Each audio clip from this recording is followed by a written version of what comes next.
The engineers language channel में आपका स्वागत है। आज की इस वीडियो में हम आपको कॉन्सेंट्रिक सर्कल मेथड से एलिप्स की रचना करना या फिर संकेंद्री वृत्त विधि से दीर्घवृत्त की रचना करना सिखाएंगे, जबकि उसकी मेजर एक्सिस या दीर्घ अक्ष की वैल्यू 110 मिलीमीटर तथा माइनर एक्सिस या लघु अक्ष की लंबाई 60 मिलीमीटर दी हो। आइए इस विधि से दीर्घवृत्त बनाना शुरू करें। तो इसमें सर्वप्रथम हम किसी एक बिंदु से एक 110 मिलीमीटर व्यास का तथा दूसरा 60 मिलीमीटर व्यास का दो वृत्त खींचेंगे, जिसकी केंद्र बिंदु एक ही होगी। 110 एम व्यास का वृत्त खींचने के लिए हमें प्रकार में 55 मिलीमीटर का चाप भरना पड़ेगा। फिर किसी एक बिंदु से हम वांछित व्यास का एक वृत्त खींच लेंगे कुछ इस प्रकार से। इसको खींचने के पश्चात हम छोटा वाला वृत्त जो कि 60 मिलीमीटर व्यास का होगा उसे खींचेंगे, जिसे खींचने के लिए हमें प्रकार में 30 मिलीमीटर का चाप भरना पड़ेगा। जैसा कि आप देख पा रहे होंगे, मैंने चाप भर लिया है। फिर उसी केंद्र बिंदु से छोटा वाला वृत्त भी कुछ इस प्रकार से खींच लिया जाएगा।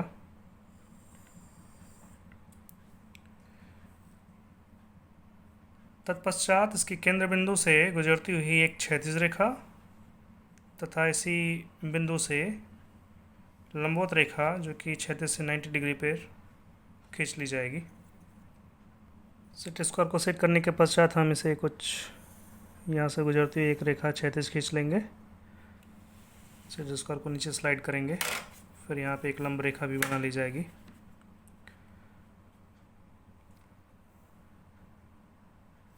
कुछ इस प्रकार से ये 90 डिग्री पे होना चाहिए इससे।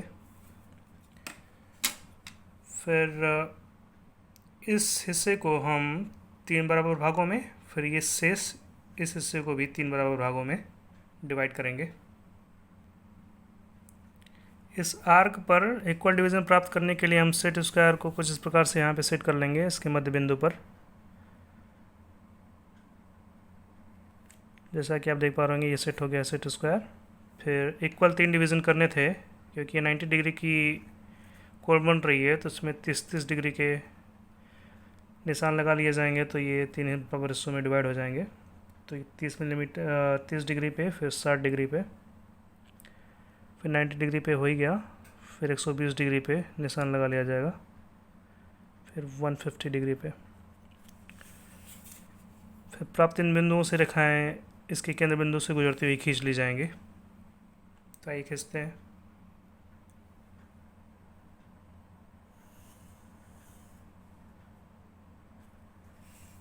फिर प्राप्त दूसरे बिंदु से भी केंद्र से गुजरती हुई रेखा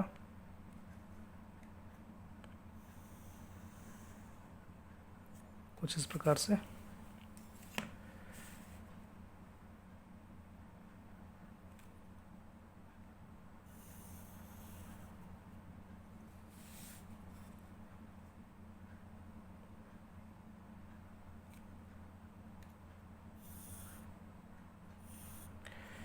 इस प्रकार से रेखाएं खींच लेने पर ये पूरा वृत्त जो है 12 बराबर भागों में डिवाइड हो जाएगा। 3, 3, 6, 3, 9 और 3, 12 कुल मिलाकर के। तत्पश्चात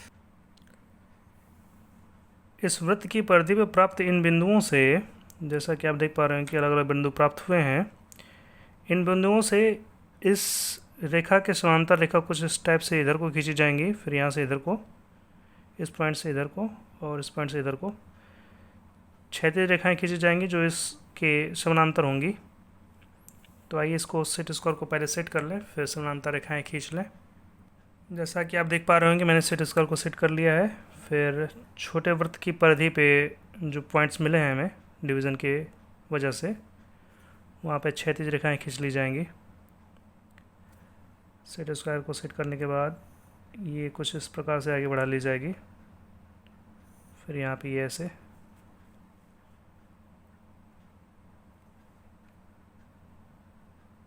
ये रेखा कुछ इस प्रकार से आगे बढ़ाई जाएगी। ठीक इसी प्रकार ऊपर से भी प्राप्त बिंदुओं से क्षैतिज रेखाएं आगे बढ़ा ली जाएंगी।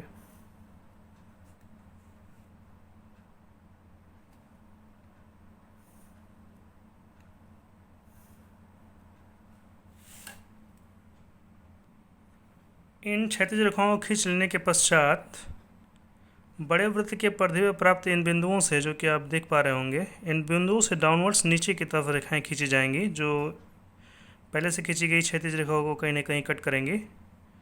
और ये डाउनवर्ड्स रेखाएं पहले से ये खींची गई रेखा के समांतर खींची जाएंगी, कुछ डाउनवर्ड्स इस प्रकार से, फिर इस पॉइंट से नीचे की तरफ, फिर इस पॉइंट से ऊपर की तरफ, इस पॉइंट से इधर की तरफ। तो आइए पहले सेट स्क्वायर को सेट कर लें। ऊर्ध्वाधर रेखाओं को खींचने के लिए सेट स्क्वायर को सेट कर लें पहले। तो पहले से खींची गई रेखा को कोइंसाइड करते हुए सेट स्क्वायर को लगा लेंगे, फिर इस दूसरे सेट स्क्वायर को यहाँ पे लगाएंगे। फिर परिधि में प्राप्त बिंदुओं से डाउनवर्ड्स नीचे की तरफ रेखाएं ऊर्ध्वाधर तक खींच ली जाएंगी। तो आइए खींचते हैं। इस वाले पॉइंट से डाउनवर्ड्स नीचे की तरफ रेखा खींची जाएगी, फिर यहीं से ऊपर की तरफ रेखा बढ़ा ली जाएगी पहले से खींची गई रेखा के मिलान बिंदु तक। फिर उसको आगे स्लाइड करेंगे, फिर प्राप्त इस बिंदु से भी आगे रेखा बढ़ा ली जाएगी कुछ इस प्रकार से, फिर यहाँ से डाउनवर्ड्स नीचे की तरफ। वृत्त के इस हाफ में इस बिंदु से डाउनवर्ड्स नीचे और यहाँ से ऊपर की तरफ रेखाएं खींची जाएंगी सेट स्क्वायर के माध्यम से।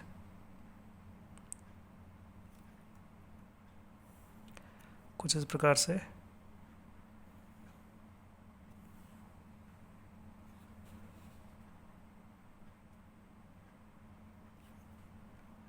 यहाँ से डाउनवर्ड नीचे की तरफ और यहाँ से ऊपर की तरफ रेखा खींच ली जाएगी। तत्पश्चात प्राप्त इन बिंदुओं से होता हुआ एक कर्व खींच लेंगे, जो कि आके यहाँ मिलेगा। फिर ये इस बिंदुओं से होता हुआ यहाँ आखिरी में मिलेगा, फिर ये आगे इस प्रकार से बढ़ेगा और यहाँ पे आखिरी में मिला लिया जाएगा। तो आइए देखते हैं।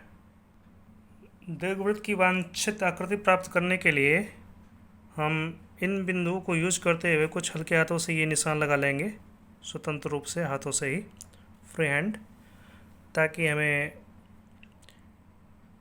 इन कर्व को खींचने में मदद मिल सके।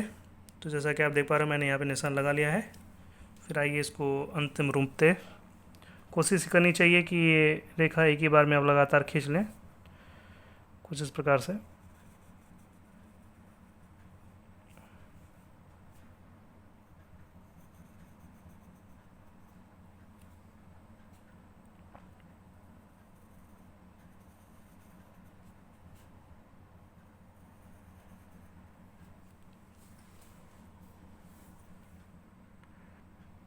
आप देख पा रहे होंगे कि मैंने ये कर्व लगभग कंप्लीट कर लिया है, जो कि मैंने फ्री हैंडली खींचा है इसको।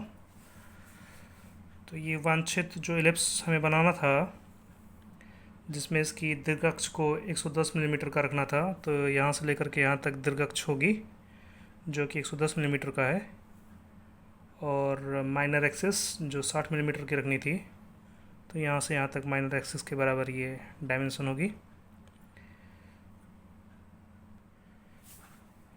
यहाँ पे ओरिजिन दिखा देंगे, ओ से डिनोट होगा, फिर इनकी नंबरिंग कर देंगे 1 2 4 5 6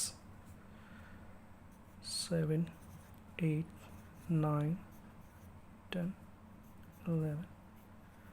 कुल मिला के 12 डिवीज़न हुए थे इस पूरे वृत्त के, जो कि यहाँ पे प्रदर्शित है। यहाँ पे इसका ओरिजिन हो गया। ध्यान रखिएगा कि पूरी ड्राइंग में ये कंस्ट्रक्शन लाइन थोड़ी हल्की खींची जाती हैं, और मुख्य ड्राइंग आपकी दीर्घवृत्त है, इसलिए इसे ऑब्जेक्ट लाइन के रूप में मोटी रेखाओं में खींचा जाएगा। उम्मीद है कि आपका इसका कंस्ट्रक्शन करने का तरीका समझ में आ गया होगा। दीर्घवृत्त को आकृति देते समय इस बात का ध्यान रखिएगा कि अगर ये पॉइंट्स आपस में किसी फ्रेंच कर्व की सहायता से मिल पाए तो उसी की सहायता से इसको मिलाए जाते हैं। अगर फ्रेंच कर्व की सहायता से ये नहीं मिल पा रहे हैं तभी हम इसको फ्री हैंड खींचेंगे। वीडियो पूरा देखने के लिए आपका शुक्रिया।